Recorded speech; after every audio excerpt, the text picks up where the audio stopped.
G'day, everyone. Welcome to another Toon podcast, the Southern Hemisphere's best podcast for all things fourth place Champions League bound, Newcastle United. Today, I am joined, it's the A-team. They've got the A-team back together for the big finale of the season.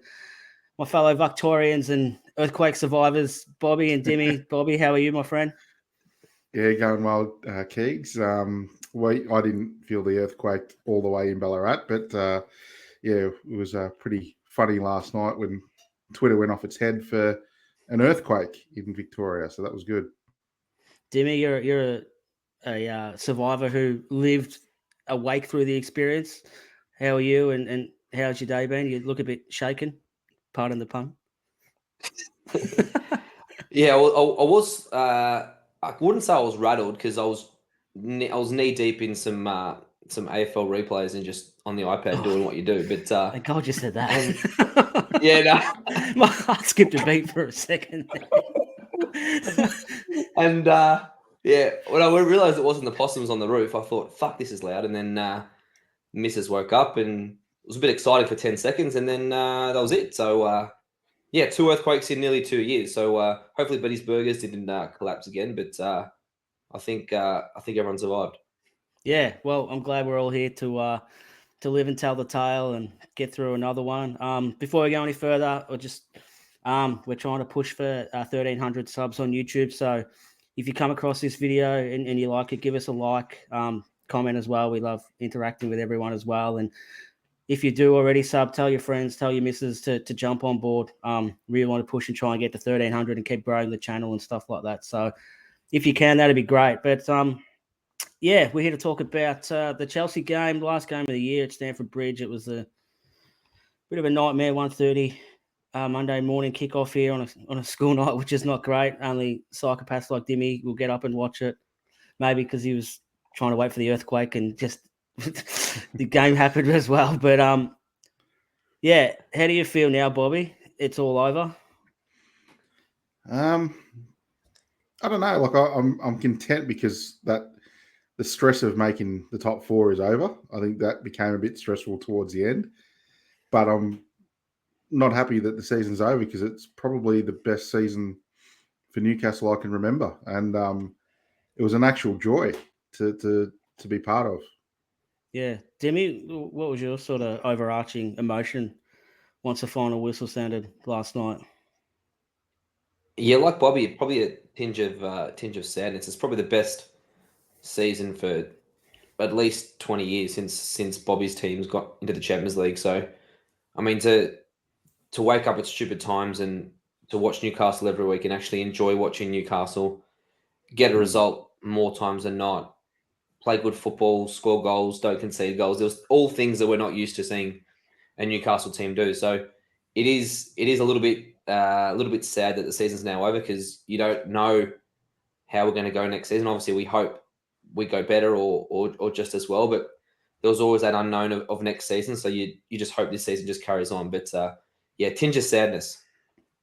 Did you find it hard to sort of get up for this game? Not like physically wake up, but it was sort of, I was thinking about it like yesterday. It's like the first game of the year that's been meaningless for us.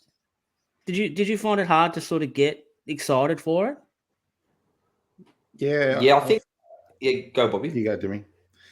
I think it was a bit, like I think so too. Like I think even with the teams when they were announced and stuff like that, it was a little bit like, what we call in AFL bruise-free footy. It was one of those practice matches, and you're just like wanting to see the young talent and see what came out of it. I think a little bit more than the result. And we know Chelsea was a basket case, so I was looking forward to seeing how bad they had become.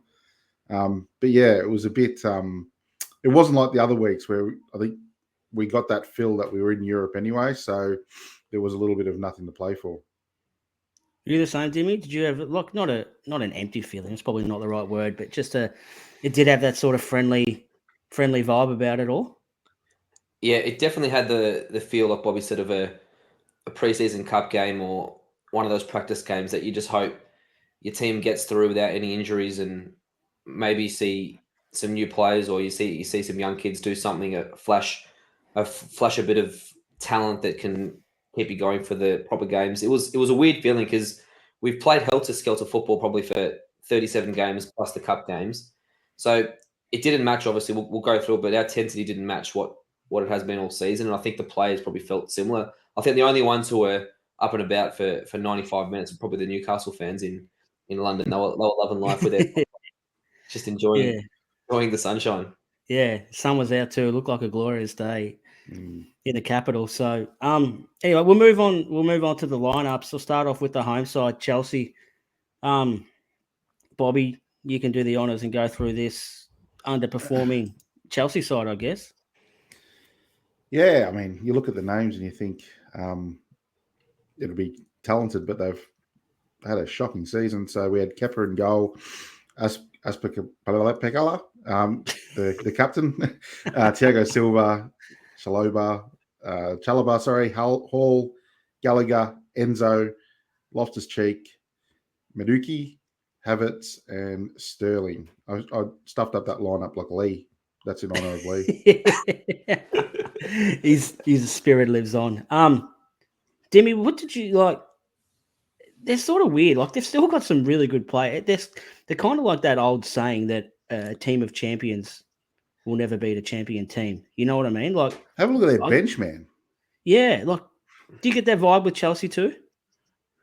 Absolutely. I mean, individual names on paper, and if you did their transfer value or market value, they'd be streets ahead of obviously us and streets ahead of most teams in the league. To be honest, they've spent a shitload of money on obviously a lot of not average players, but players just don't fit together. I mean, Enzo had an unbelievable World Cup with Argentina. He was a pillar for them for winning the World Cup. They've got Kai Havertz, who's a quality player. Sterling's been there and done that for years. I mean, Thiago Silva's played 400 games for Brazil, whatever he's played. So there's quality players up and down that lineup. But for some reason, well, one of the main reasons is Lampard's there now. But for some reason that this team just has not gelled. And yeah, it is a strange one. And they're probably just as happy the season's over as we are. Yeah, it's kind of, when you think about it, they're kind of like the opposite to us, haven't they? Like they've just gone and brought all these players, not actually thinking about how they're going to fit into how they want to play and in the dressing room and stuff like that, compared to, like, we haven't brought nowhere near as many players as what they have, but we've actually targeted certain players and people as well. So, yeah, they are kind of the opposite ends of the spectrum, aren't they, Bobby? Yeah, I think the second point you said, the character that we've brought in is the difference in that we've got players who want to play for the shirt and want to play for the fans and results that way, where I think they've brought in players that want a paycheck and the ego, and it stems from their owner who came in and just wanted to flash his cash and, you know, show how rich he was, I suppose, and he bought anything that moved, you know, Mudryk, you know, João Felix. It's just signings that didn't make sense, but they were, you know, he just went out and did it because of the egos factor, and it just didn't gel. And then, as Dimi said, they brought in the new age Steve Bruce, Frank Lampard, and I actually think that's a discredit to Steve Bruce. I think Frank Lampard's a worse manager, to be honest. Oh, his record definitely suggests that. We'll move on to the away team, Jimmy, and you can have the easy one. You can go through our lineup. So it was big Dubravka in goals. It was the usual back three of the back four: Trippier, Sharp, Botman. Target got a start over Big Dan Burn. The midfield was interesting. It was Bruno, probably the only central midfielder, and then you got two basically wingers playing in centre mid because we got nobody else in the squad left to play this last game. And then it was Miggy, your mate ASM, and Isaac as well up front. So it was virtually a 4-1-5 formation, which looked great on paper in terms of the attacking quality, but I think, as we'll go through shortly, left a lot to be desired in terms of midfield capability and transition defending. Yeah, I just want to circle back quickly to the your mate comment, Dimmy. Look, I'm not sure what it's like around the world, but here in Australia, if someone gets referred to as your mate, they're actually the complete opposite of your mate. Like if there's a guy in your friendship group who's a bit of a dickhead, but you just invite him. Yeah. So for us, it'd be Lee, and you just invite him because he's in the group and you don't want to sort of make him feel left out and stuff like that. And if you're all at the pub having a drink and he walks in, there'd always that one bloke would go, "Oh, here comes your mate." Like so when an Aussie says or refers to someone as your mate, don't take it to heart, because he's definitely not literally. Yeah, he's definitely not your mate. He's definitely not your mate. All right, just that's a bit of a weird Aussie thing we do. Probably not the only weird Aussie thing we do as well, but that's just that's what happens. The bench was interesting too, Bobby. What did you make of the bench there? Well, 2 keepers. That was that was the first thing that struck me. I don't know what they were going to do. I actually hope they put Karius up front at one point. You know, I thought that would have been pretty good. But look, a young bench, Ashby and Miley on there as well. Three left as backs. we said, 2 keepers and 3 left backs. It was just you know what, we checked out last week when we go whoever's into left Champions League. We don't care, just give them a go. And you know, it was a bit made up, like who we got left standing. All right, you'll do. Yeah, I definitely I know Craig's been poor Lewis Miley's illegitimate father in Australia that migrated over here, and nah, come on, mate. Like Lewis Miley's tall. Yeah. I said illegitimate though. And I reckon he would have nearly pissed his pants when he seen that bench and seen who was on there and went, I reckon he's going to get on here, because they're not going to bring on a keeper. Dummett will probably be injured doing a warm-up. So there's probably Wilson, Murphy, and Byrne ahead of him. I reckon he's going to get on. And he did, and we'll get to his 20-minute. I don't know, his 20 minutes, is that too long for a cameo? Or is it what's the over-under on a cameo? It's line ball, isn't it? I think. Yeah. I would have thought 10 to 15 might have been. Yeah. 15 minutes, I would have said cameo. Yeah. All right. Well, he's gone further. He's out of the cameo, so into his role. So we'll get stuck in a bit about Lewis later on, but don't really want to get sort of into the nitty gritty of the game and stuff like that. Like I said earlier, it was felt like a bit of a gentleman's agreement, a handshake agreement before the game. Let's just not rip into each other and play the right way and just attack and try and score. And we'll get into the stats later on, but that's definitely how the stats looked as well when you look at the shots that both sides had. But I think one of the big things definitely to come out of the game was our first goal. I mean, Big Fab Shah's diagonal raker that he seems to just not do deliberately, apparently, but he's doing them every second week to people. And it was a gorgeous ball to it, like an unmarked ASM, really. And then Anderson overlapped him. He played him through and he squared it to Gordon basically by himself in the middle of the 6-yard box. It was weird to start with, but then when I watched the replay, you can sort of underrated Isak just sort of drifts towards that front post and brings the 2 defenders with him, which opens up all that space for Gordon to get into. Bobby, I'll come to you, mate. I know you've been a big fan of Gordon since he signed and his versatility and stuff like that. And like, I think if you want to be a harsh critic, he hasn't hit the ground running, I guess, when he's come with us the last, 4 months, but there's clearly been some mitigating factors in that, where he's come from and the levels he'd been training at compared to the levels that he stepped into. But I was bloody stoked for him to get his first goal. How about you? Yeah, very proud, and I think he deserved it. He even mentioned in the aftermatch when he spoke that he came from a club that didn't train really hard, and you know the level he's got to get to at Newcastle. He understands he's nowhere near it at this point. So he's looking forward to preseason to get fitter and stronger, because he goes, to play in this team, you just have to be.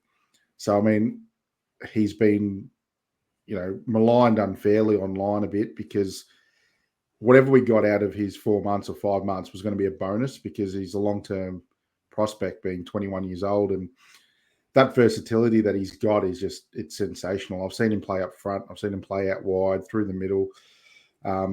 He can do it all. He's got some stuff we need to work on with him, but I think the potential's there to be a full international player for England at one point, and stoked to get the goal and arrive late on the scene and put it in.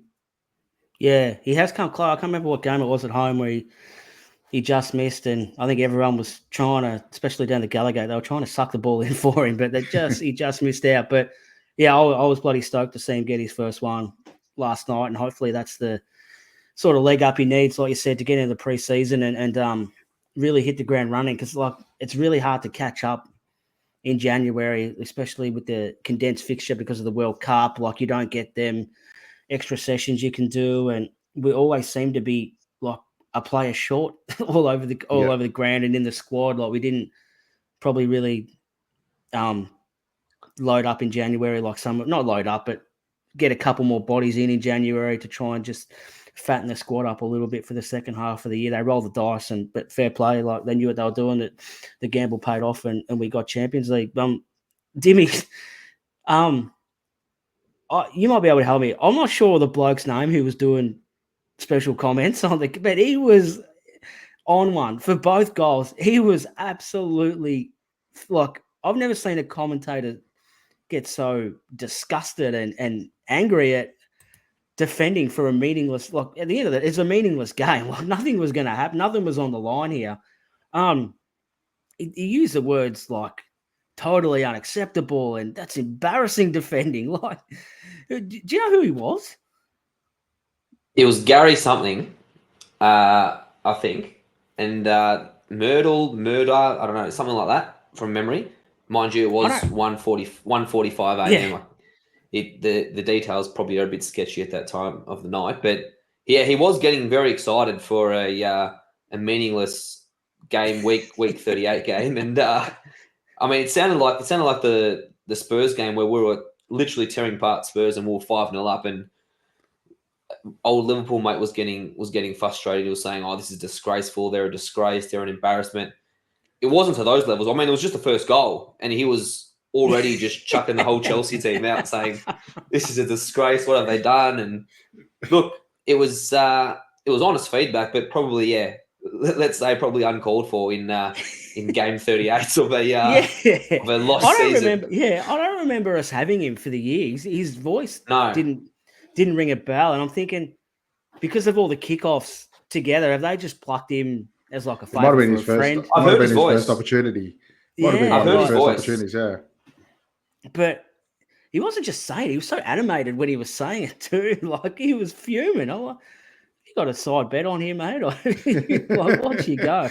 Anyway, we'll move on. It was just a random thing that I was sort of chuckling at after the goal. I was like obviously happy for Gordon, but yeah, I was still sort of laughing, like, oh, geez, what's this bloke? He's got a weird axe to grind for this meaningless game. But we'll move on to the other goal quickly, the own goal, I guess.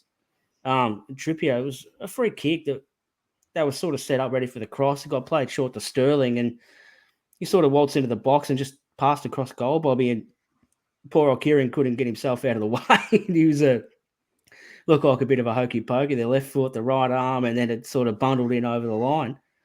But then he was at it again. He was shambolic defending, and I can't believe he's got that much space. But could they have done much different for that goal, do you think?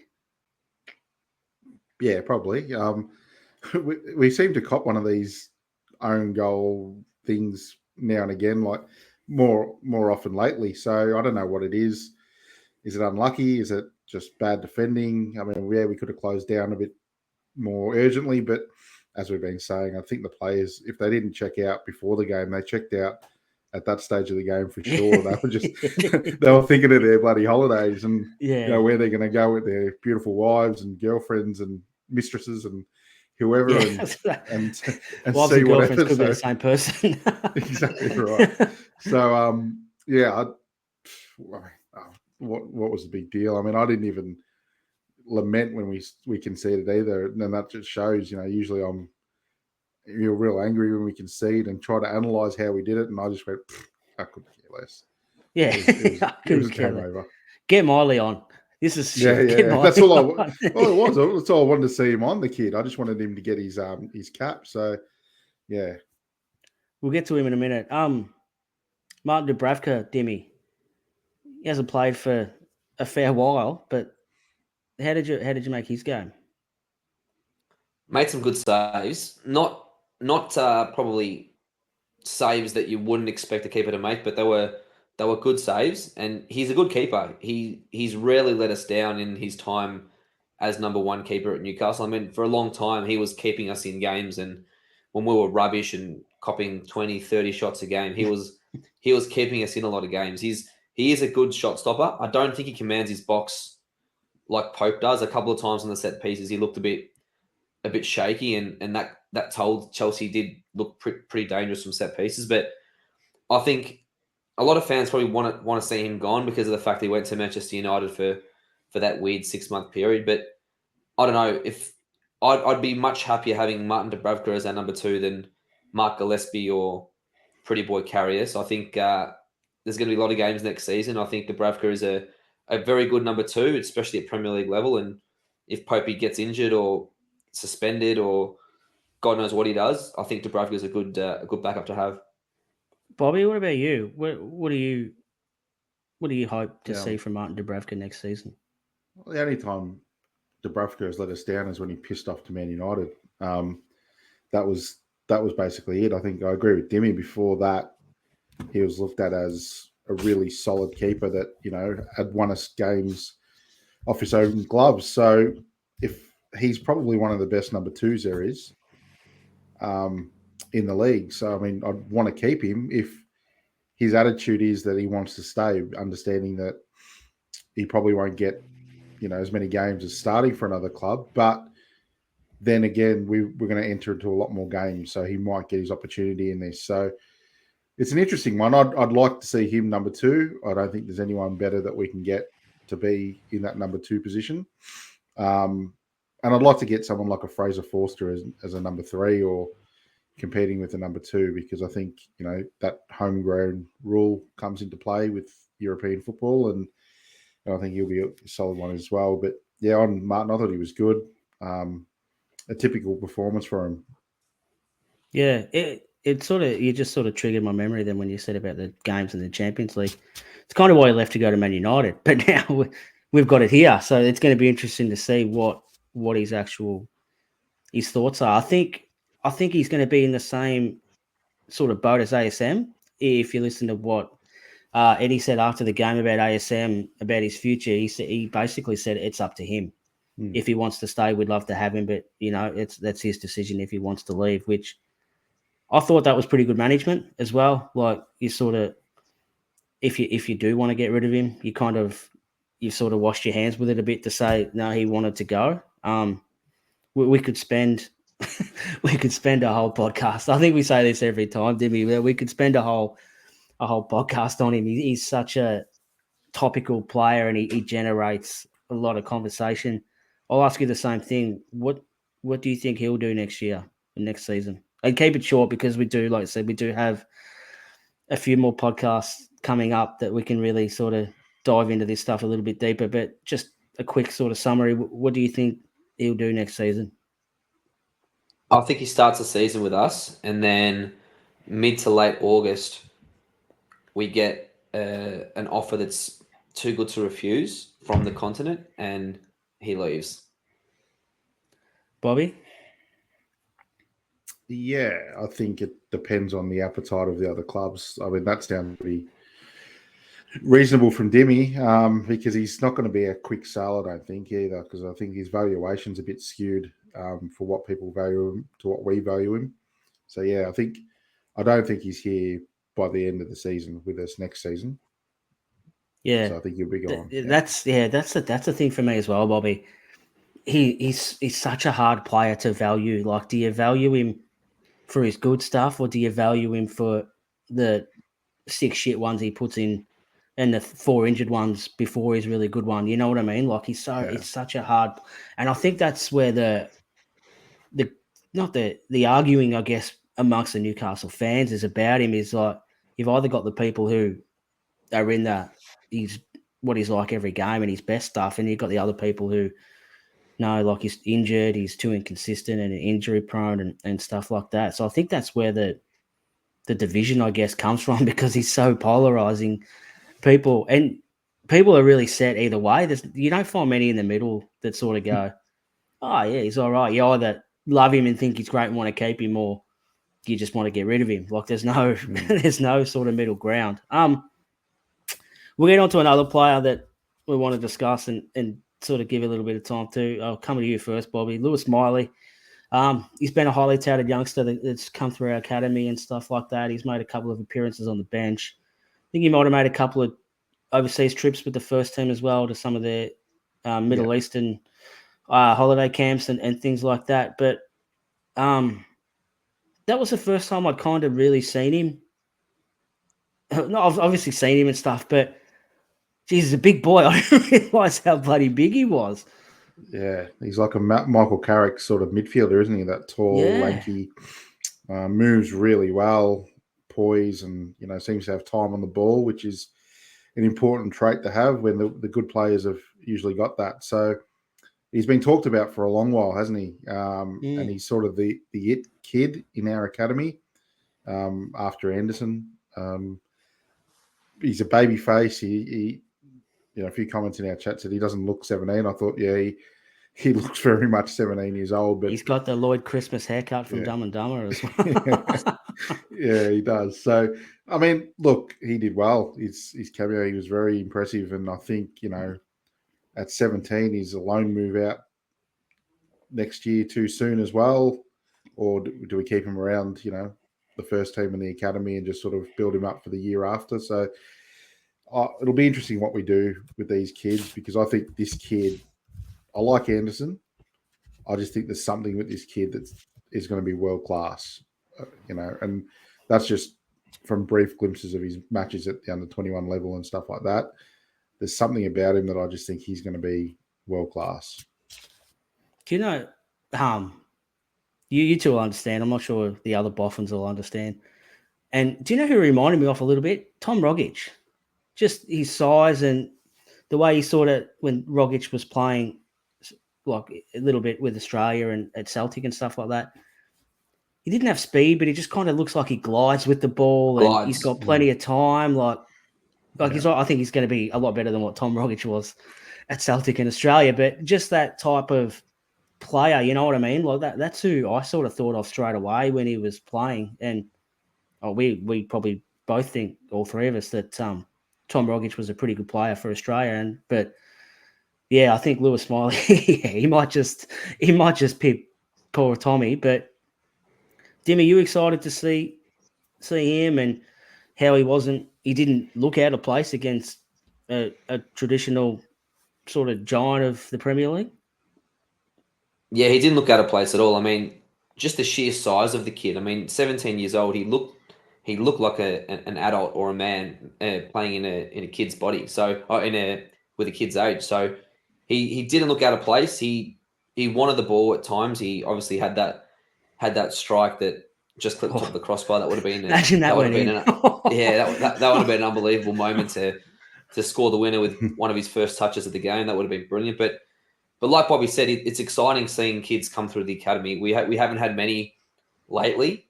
I mean, Anderson's, I think, shown really good glimpses this season and in previous seasons at other clubs. He's sort of developed himself. Obviously, we had Andy Carroll for a brief time before we sold him to Liverpool. So there has been one or two, but not enough. And one of the main remits, I think, of Dan Ashworth is to get our academy going. And obviously, Miley was there before Ashworth got there. But if we produce 5 or 6 more of the Mileys, we can really start to develop as not even a first team, but a whole club approach of what we're trying to do. Yeah. And that goes like the FFP stuff where Chelsea and Manchester City and all that get by, is they sell these kids, for $1, $2, $3, $4, $5 million, because they're not going to quite make that level. But with buyback clauses as well, just in case they develop. Yeah. And that's what we need to do. We need to start selling these kids that aren't going to be European type quality. But I'm not saying Lewis Miley won't be. I think he will be. But, the other ones, we need to get our academy up to that standard. He's the typical Eddie Howe prototype, isn't he? A big boy, good size. Like you can just tell he would have seen him and started licking his lips and went, Yeah, that's the type of kid I want in my team. It's going to be, I look, just tracking back what you said, Bobby, it's going to be really interesting, I think, the preseason, what they do with Miley and probably Elliot Anderson to an extent as well. Like, he's a really funny one, isn't he? Like, he had kind of opportunities. He had a big opportunity the last 20 minutes because Nick Pope got sent off, and he's been all right in a few of the cameos. He's sort of come on as a winger and as a midfielder as well. But do they bite the bullet with him and get him out on loan to get him a full, maybe proper season in the championship perhaps and get him going? Same with Miley. Like, is he too young to sort of, you want to treat him as like the Anderson this year, sort of have him on the bench and stuff like that? Because like you said, the games are going to come thick and fast. And if we can sort of pinch a couple of squad places with a couple of kids, that's going to be really beneficial for us sort of in the long run, especially with the European stuff, the homegrown sort of stuff is what you said as well. Like, yeah, it's going to be pretty interesting to see how they go about it. But I might just bring up some stats from the game. Like I said, it was a very open game. Chelsea had 64% possession. We had 35. They had 22 shots to 13. Yeah, like I said, it was a good old-fashioned shootout. There wasn't much defending going on. What else is there? Not so much clear-cut chances. 10 corners to 3 was interesting. 9 fouls to 11, which sort of echoes what we've done. No cards, which is also, like we said, a bit of a bruise-free game. For all you nerds out there, I actually Googled Chelsea's XG was 2.25. Dimi and Newcastle's was 1.83. So they did shade us in the XG, but unfortunately games aren't won on XG. They're won on graphs. Stupid fucking stat, that one. Yeah. Just in case anyone's joined Dimi's cult of Dimi and Jack's cult of XG. I thought I'd keep you boffins happy. This is another slide I'll bring up now. I've been itching to get to this one for half an hour. There it is in all its glory. 38 games, season done, and the Mighty Mags have finished 4th. Bobby, can you remember where you had us at the start of the year in your preseason prediction? I think I had us. I said I wanted a top 10 finish and a cup run. I think I said I'd be delighted with that. So they've surpassed my wildest imaginations. I mean, we had a really deep cup run. Unfortunately, we couldn't take the chocolates for that one, but finished 4th in this league with the likes of Liverpool and Chelsea. I was trying to look for them and just have to look down a little bit more. Yeah. And Tottenham, who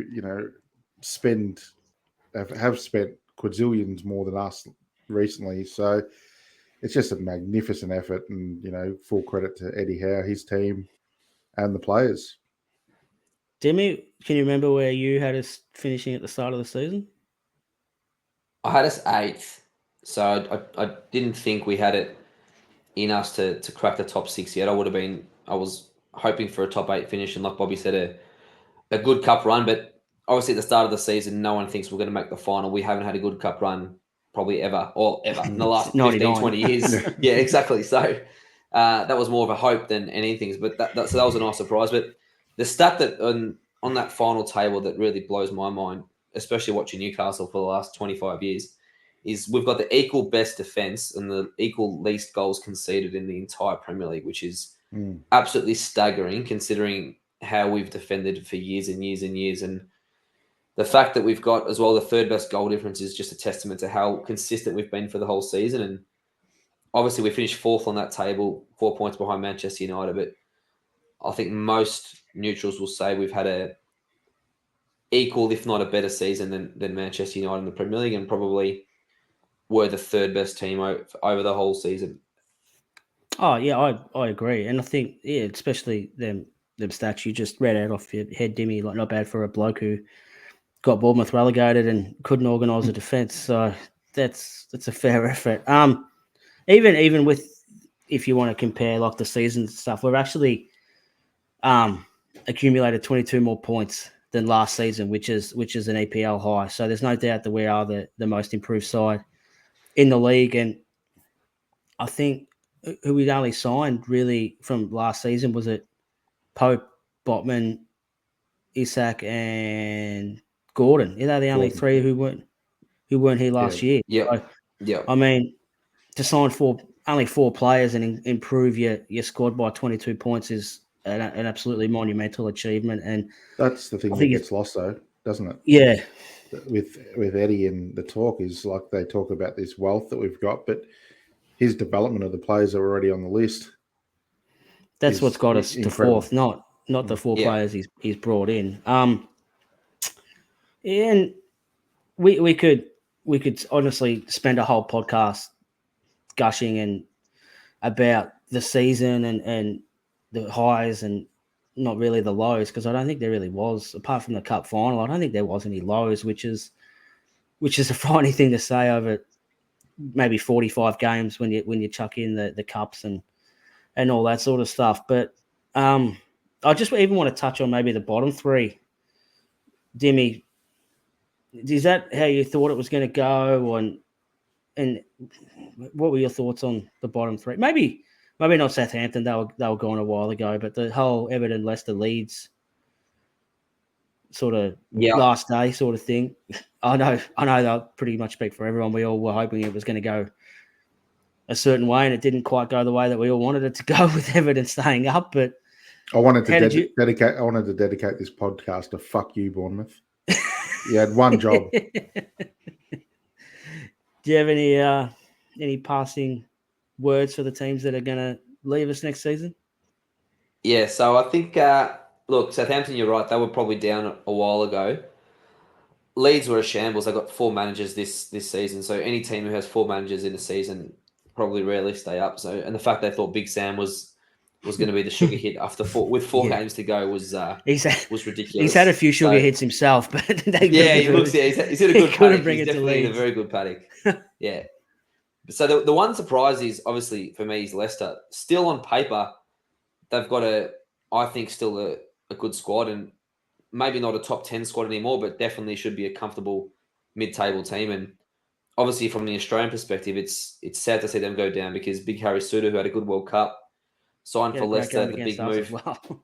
Yeah, the big move for him, and he's signed for Leicester, and now they've gone back down to the Championship. So not great for Big Harry, but it may end up working not too bad for us, because obviously there's a few players at Leicester that we're quite keen on from all reports. So that might work in our favour, and hopefully we can raid them and get some good deals. Yeah, Bobby, any final thoughts on the 3 teams who won't be with us? I was just shattered that Everton didn't go down, to be honest. Yeah. I was heartbroken. I think I was crying after the game. But no, look, yeah, just bad season. I mean, you look at Leicester, their goal difference isn't too bad. It's a mid-table sort of goal difference. I think they've just, I don't know what it was with them. I think, some bad, unlucky games and then some bad individual forms and injuries just sort of cost them in the end. But as Dimi says, probably helps us, with Madison and Barnes, the 2 that are looked at by us. I've did a bit of nerd thing today and went on Kieran Maguire's Twitter and saw Leicester's finances, and they're going to be desperate to sell. So, and they're not going to be able to demand what they want. So, spoken like a true banker. Yeah, I said, and that was with a B too, Bobby. By the way. Yeah, not a W. I am the other one as well too. So, I think it helps us more so than Everton going down, other than the ultimate joy we would have had. But I think, Madison becomes a real possibility now, I think. Yeah, and also forgot to mention, I think it's the first time in our history that we've never lost a game in the capital in the league, which is a massive achievement. Considering, Bobby, I don't know about you, Dimi, but I can definitely remember the late 90s, early 2000s when I think we went 23 games, I think it was, and didn't win once in the capital. So I remember it was like Newcastle going to London. It was a don't loss. bother. Yeah, it was safest bet you could make was us. And that was with our good teams. And that was with our good teams too. Yeah. It wasn't like when we were like Mike Ashley shit. It was like, under Robson and stuff like that. We just hated Shearer, going to London. Lee, Speed, Solano, like there was some good players playing in them sides that we just couldn't win. So So for us to go through a whole season and not lose a game down there is another phenomenal achievement. I'm sure we'll bring that up in our season review stuff. Quickly man of the match before we move on, Bobby. It's a funny one. I'll give it to Gordon for his goal. I don't think there was a standout player here or there, so I'd say give it to my man Flash Gordon. Was that a dirty? I couldn't really tell in the post match interview as well. Was that a dirty little Mo? He sort of started to grow as well. He's not great. He's not the prettiest bloke in the world either. Like if you, So, look, far from us three to talk about people's looks, but speak for yourself. Speak for yourself. Yeah, the Greek heartthrob. But yeah, no, I think he was trying to grow a dirty Mo, and I don't think he can do it. So yeah, but yeah, he looked like something off Super Troopers or something like that with the Mo and stuff like that. Dimi, who was your man of the match, mate? Tough one. I'm going to give it to Dubravka. Not that he made like super world class saves, but he made probably 2 or 3 saves, and why not give it to him? There wasn't really a standout player for us, to be fair. Yeah, that's who my 3 votes would have went to if we had vote cards for the game.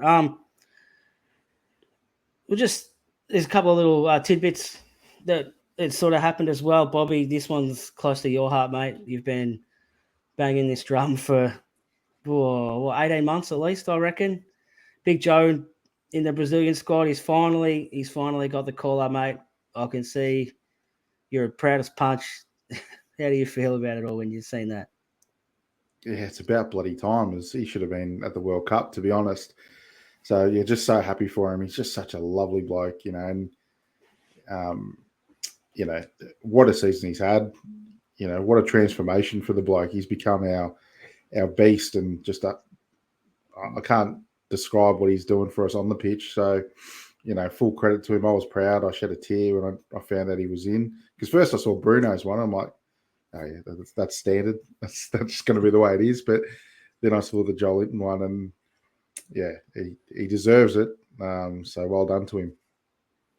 Jimmy, you can be like, if Bobby's a proud father, you can be the drunk uncle. How were you feeling about it? Yeah, he clearly deserves it. I mean, for probably 18 months, he's been sensational ever since he moved into the midfield, and he's just been rock solid for us. And anywhere we've put him, he's been world class, to be fair, and should have been at the World Cup, like Bobby said. And who knows how that would have helped Brazil with that powerhouse in the midfield instead of that rubbish bloke playing at Manchester United, who won't name his name, but I don't know how that bloke gets a game at Brazil, but. No, he definitely deserves his call up, and it's funny. He's gone from obviously the $40 million flop or £40 million flop to a bit of a cult hero. Oh, this is a good story. He's doing really well. He's almost going to borderline legend status on his trajectory. He's been sensational for us, and I think he's someone who could be a colossus for us for years to come. And he might be. It's going to be a big call, but I am known for a big call or two. I reckon he could be our.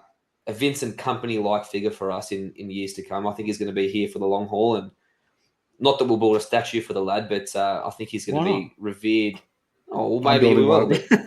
I'm building one here in my backyard. But he's going to be revered, I think, for years to come, and I think it's going to be one of the great sporting stories to go from where he was to where he's going to go. I think it's a wonderful story. Yeah, the £40 million flop to the £40 million bargain in the space of 2 years is a frightening transformation. And I don't think anyone outside of sort of our 4 walls really appreciate the turnaround, because they'll probably watch him twice a year, I reckon, most players when he plays against their team. But to watch him every week and see the power of work he gets through and how much of an asset he is to this side and how much of a role he played in us securing Champions League, it's fully justified. And I know he listens to the pod. He doesn't watch it because he's busy, but he definitely does listen to it. So, Big Joe, just from all of us, we're really proud of you, mate, and we hope you rip it to shreds on the international level. One thing I did miss as well, Bobby, was Eddie just let his guard down that little bit, didn't he, at the end of the game? He's normally the reserved and a couple of claps and a smile and a wave, but he sort of let his guard down. if I was in his situation, I probably would have let me pants down. I was that happy with how he went, but he did let his guard down. And how good was it just to see him look like a normal bloke for once instead of a robot? Yeah, I think he's been accused of being boring and all that. I think we'll probably get one of those once a year from Eddie, and I thought you could see him thinking about it for a little bit, and then he went, "Why the fuck not? Just one time for this year, I'm going to let loose and let go, be like Jason Tyndall for once," and off he went. So it was great to see. I think the fans got behind him too. He deserves it. I was going to say with Joel Linton, it's amazing what happens when you've got an actual coach who knows what they're doing and can coach you well and believes in you. I think Eddie, we owe him a lot for this season. He's just been remarkable. Yeah. I remember reading an article about Joel Linton when Bruce was in charge. I can't remember the company, but he was actually outsourcing his video and his edits and all that for feedback and stuff like that. Like, he's been so dedicated to his craft and to improve, and now he's actually got someone who matches his intensity to improve people as well. So, and nowhere to play. Like, I mean, he was doing all that and working on his game, only to be put up front, by himself, lobbing high balls. They would have one shot again. So, I mean, there's not so much you can do. Like, there's only so much you can do when that happens. So, but I think this is the thing with Joel Linton. We'll go back to Joel Linton for a little bit. He's dedicated. He loves the club, plays for the shirt, will leave no stone unturned to get better. But now he's matched with Sir Eddie coaching him, and it's a brutal combination, as we've seen. And I think that's probably part of the reason why he's been so endeared to the fans, is because he has a crack, and you can never question his intensity or his effort and stuff like that. And I think especially the fans in the Northeast really sort of warm to players who have a crack and leave it all out there and stuff like that. But just back to Eddie, Dimi, how were you? Did you have a bit of a smile when you see him just let his guard down for that split second? Yeah, it was good to see. I think, after the last game of the season, there's no more games for him to sort of let loose for a few months. So I think it's definitely long overdue, and the fans definitely enjoyed it. You could hear them go absolutely ballistic after he did that. So it was great to see. I mean, obviously he cares. He cares so much. He's there day in, day out, night in, night out, probably working 12-hour days to get us to where we've got to so far. So just because he doesn't show the emotion like some other pork chop managers do when the team score goals or after games, he's very professional in that sense. But the fact that he shows a bit of a human side and shows that passion is great to see. Hopefully there's many more celebrations with Eddie and the fans. Yeah. I'll tell you what I do love about him too, and we can thank our friend of the pod, Andy Sixsmith, for this.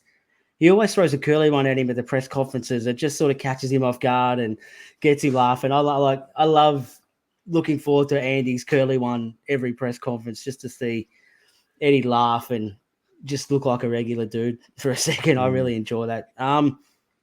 So we'll just wrap up quickly. Bobby, I'll come to you first, mate. Just give us a minute or two of this season and how it's made you feel, and then just like your Bobby's 2-minute summary of season 22-23. Following the club since 1995, this has been the most enjoyable season bar none. It's been really incredible to watch, and it's a different Newcastle, as Dimi alluded to earlier. The defence and the way we're built strong and the foundation, so we're always in games and everything like that. But if last season was about hope, I think this season the word is joy. I think they brought us a lot of joy, and the future is bright. And for all those fans that were worried about our spending previously, get ready, because I think we're about to have liftoff. Dimi, give us your 22-23 personal summation. I think for me, the word that describes this season for me the most is pride. I think it's been a long time following Newcastle for me. Like Bobby, followed us since 1998 here in Australia.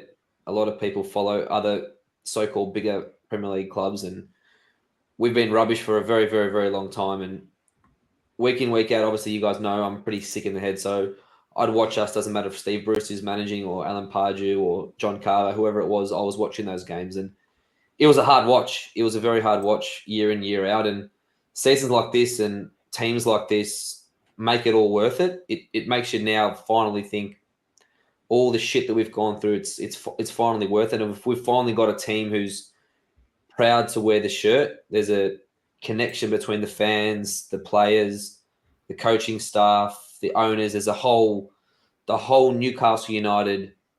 I hate this saying like the Americans do it. Newcastle United Nation is very, very What much. the hell was that? Never heard that before. What the hell was that? They say it all the time. They always say, Oh, Warriors God. Nation or Knicks Nation or Celtics Nation. That's just what they do. Anyway, What? the whole you could have just the went whole with the world- Newcastle Nation. the whole Newcastle Nation. And the accent was Doesn't matter awful where- as well, from the deep south, wasn't it? Straight from Texas.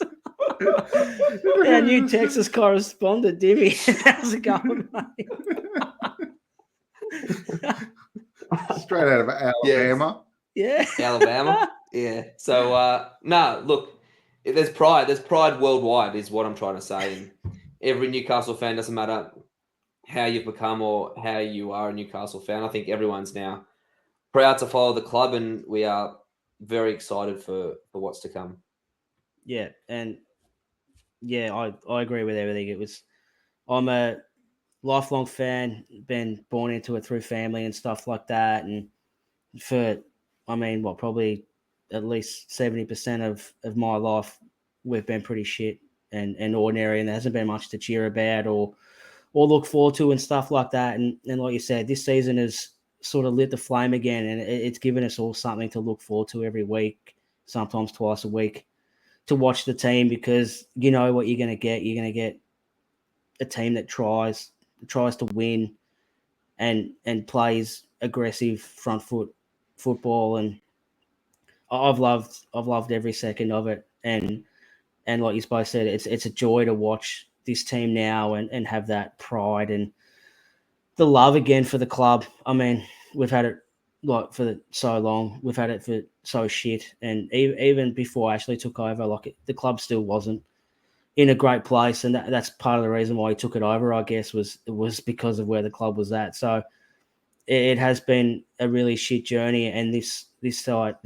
season, I don't think we'll ever get another season like it, to be honest, where what sort of most expectations were at the start of the year to where we've finished. And like I said earlier, so many highs and so few lows. And even the lows were blips, I guess. It was never a rut. And I think even the only low, I guess, was the Villa game. And that was just an outlier anyway, because all our other losses come against top 7 teams. So it's not like it was a shit and we had some really rare results and stuff like that. We were consistent for the whole season, and I think that's where the joy was from, was just being good again and actually looking forward to watching your team play. You can put your shirt on and go walk out of the streets and not feel embarrassed and have people hang shit on you for supporting Newcastle. So that was the best thing about it for me, was just that hope and the joy that not just our team, but you should get that from any sports team that you follow. It's meant to be an outlet and it's meant to bring you happiness.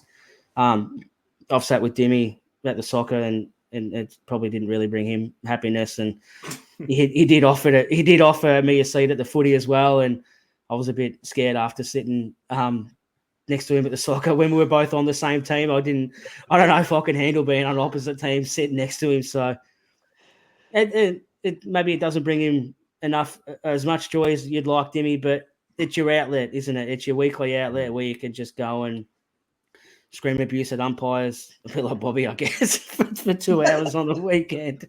But it's just good to have that outlet that we can get together. We can do this. It's great chatting with you blokes every week and sharing our stuff with like-minded fans, whether it's on YouTube or on audio and stuff like that, and engaging with people and just interacting, and it's just a great community to be involved in. So just for me personally, I just want to thank everyone for watching us this season or listening to us and liking our videos and commenting and stuff like that. Like we don't do this for money or anything like that. We do it because we love it and we love talking about it, and we love, like I said, interacting with everyone. And it's just great. And my first full season as a summer signing, couldn't have asked for any better. There has been a few cheeky bids in from some rival channels for me to go and do that. So we'll leave it to the hierarchy to decide whether I'll be back for next season or not. But if I'm not, and I am sold on for a tidy profit, I'd imagine. I'll just thank everyone for watching, and hopefully I'm not. Hopefully the hierarchy can play the long game with me, a bit like Gordon, and take me for what I am and play. Yeah, I'll be better next year, and I just need a good preseason in me. To you guys as well, thanks very much for jumping on tonight and other weeks and months throughout the season. It's great. I love chatting with normal people like Victorians, not the banana benders up there in Queensland. So thank you for you two as well. Thanks, Keegs. Cheers, Keegs. So yeah, we'll be back. Definitely, I think we'll have another podcast later on the week with a bit of a part one season review. I think we're going to do it in two separate things, maybe a pre-World Cup, post-World Cup kind of situation. So keep your eyes and ears peeled for that. And we have got some exciting stuff coming up in the off-season. We've got a few good guests lined up. Of course, I was speaking to Bobby before, Dimi, that we might get maybe if we're lucky 2 or 3 weeks of sort of nothing, but then sort of come mid-June, late June, you can, like, the sponsorship stuff will start panning in. The new kits are going to start getting leaked and released and stuff like that. And then we've obviously got the transfer window, which is, I don't think I'm being hyperbolic here, but it's probably going to be the biggest one in the club's history, I think. So there's plenty to look forward to as a Newcastle fan, Dimi. Absolutely. There's going to be plenty of content in the off season, so don't tune out from us. Keep in touch on YouTube, on the socials, and we'll be churning out plenty of content. There's going to be a lot of hopefully exciting signings for us, and plenty of good things to look forward to, the Champions League draw and leading up to that. So stay tuned. There's a lot more to come from us down here. Absolutely. That'll just about wrap us up tonight, boys. Thanks for your time, Bobby. Thanks, Keegs.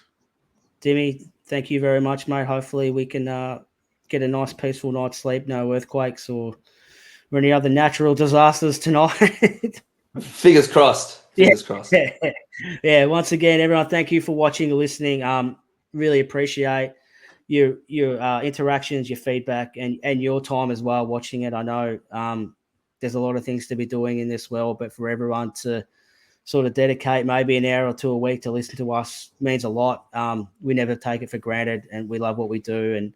And obviously, if you've made it this far with us 3, you must love it as well, because it's a tough watch when we're all together. But or a tough listen. So yeah, thanks everyone again. Yeah, it's been a blast. We'll be back. Later on in the week with a part 1 of a season review, and part 2 will probably be next week. But thanks everyone. Thanks Bobby and Dimi again, mate. We'll talk to you all soon. See you guys.